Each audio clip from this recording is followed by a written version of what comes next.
That is so exactly right. One of the things I've learned is the human body's amazing capacity to heal. Beth, do you know that one of the things when I made this list of things, my doctor kept looking over my shoulder and he said, "No, I want you to put down a few more. Really think about it. What bothers you about your health?" And finally, the last one I wrote down was motion sickness, which I figured I was just kind of being a little bit provocative or something because I figured motion sickness, that's genetic. I've had this since I was an infant. My mother used to tell me stories.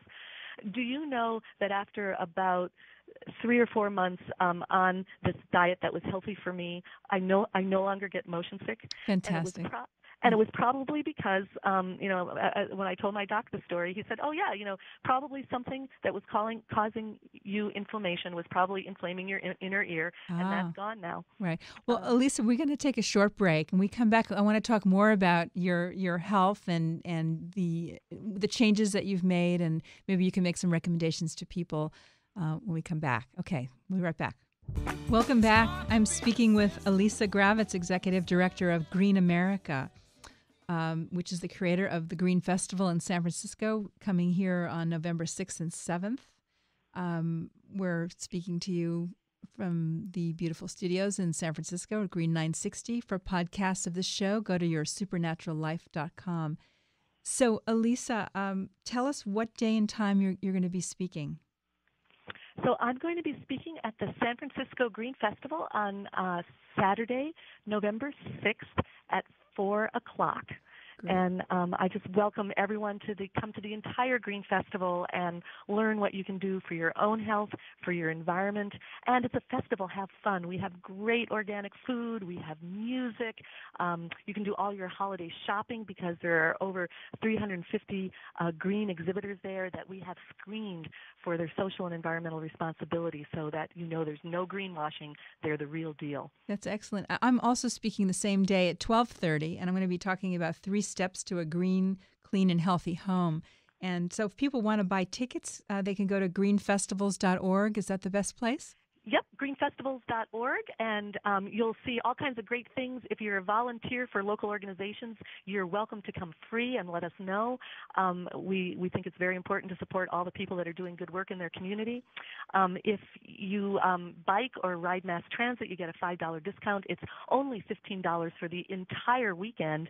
And you also get $10 worth of Green Festival bucks that you can then spend anywhere in the festival. So whether it's for that great organic food or to help towards a holiday gift that you want to buy, we really want the entire community to come out there to learn, to have fun, and we set the intention that everyone who comes will learn one new thing that will make a difference in their lives. And look, come find that one new thing. right, look what you learned by picking up one of those magazines, and, Right. and it was an awakening for you that day, right? Absolutely, Yeah. at my own festival, Right. right? Right. Things Fabulous. where I would have thought, oh, I've been talking about this stuff for years, but Right. oh no, it is about me too, Yeah. and That's you, right. and Yes. I'm certainly coming to your talk. Yeah, I'll be there And- for yours as well. I want to meet you. So, yeah. so tell us, who are some of the big speakers that are going to be there as well, aside from us, right?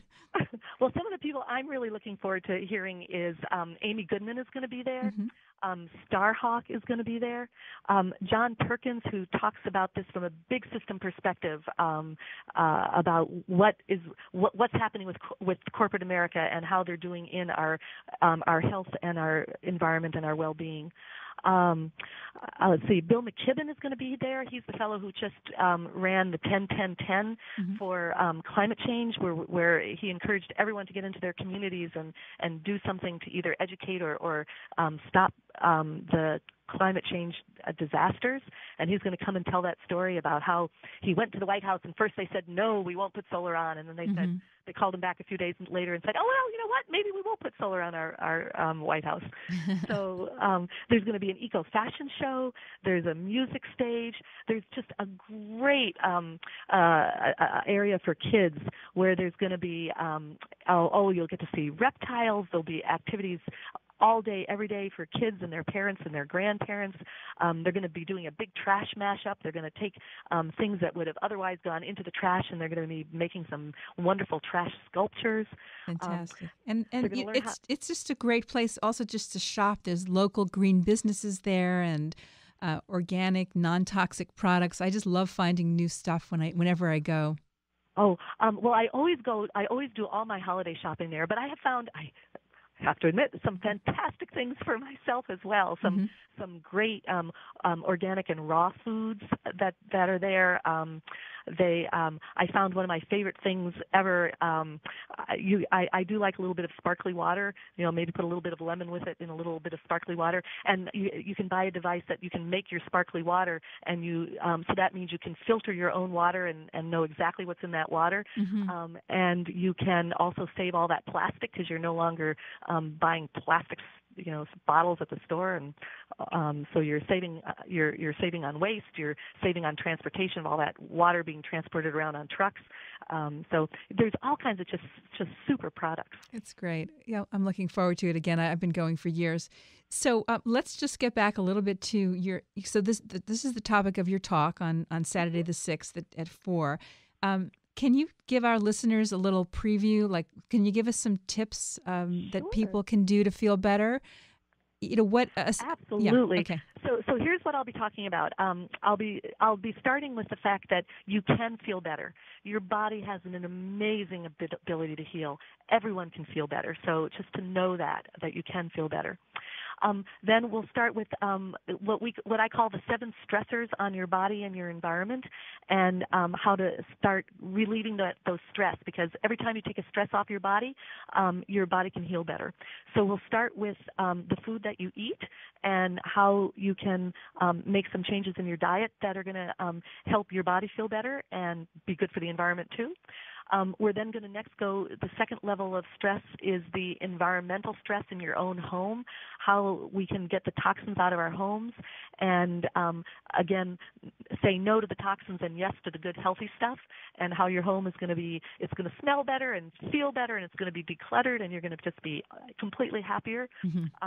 We're going to talk about environmental toxins like heavy metals and lead, and how you can help protect there. Even with some very simple things like, all those homes where you take your shoes off as you walk in the door. That's really important because there's 70% of the pesticides that end up in your home that can pollute you walk in on your shoes. Yes. And so if you take those shoes off, that can really help your home environment. So we're gonna walk through 7 different stressors to take that stress off your body so that you can feel better, and then we're going to relate it to the environment. That when you think about if you have toxic products in your home, not only are they hurting you and your family, but think about all the workers who were exposed to those toxins when they made those products. And so we're going to look at how, as you do well for yourself, you're also helping to heal the planet. And we're going to also and I'm going to end with, really thinking about Mother Nature and the whole planet, and about how what's true for our bodies. If we can take the stresses off our bodies and take the toxins out, and we can heal better, that's true for our planet too. Right. And I remember that when I first started working on environmental issues all those many moons ago, it was the time when, for example, Lake Erie was declared dead by the scientists because Lake Erie is a lake that only turns over with natural springs only once every 100 years. And basically all the pollution from the towns around the Lake Erie had basically killed the lake, had taken all of the available oxygen out of the lake, and so plants and animals couldn't live in it anymore, and the scientists declared it dead. But the amazing human being said, well, we're not going to take that for an answer, and even though it was technically dead, they still kept passing ordinances to take the toxins and the phosphates out of the water. And you know what? Then Mother Nature, we eased off, and we gave Mother Nature enough room to come in and heal herself. And 20 years later, the scientists came back and said, oh my goodness, Lake Erie is not dead. It's regenerated. Fantastic. That's such a great analogy for our own bodies. I mean, it's so perfect, because that's exactly what happens. You take the stresses away, and then our bodies get to heal themselves.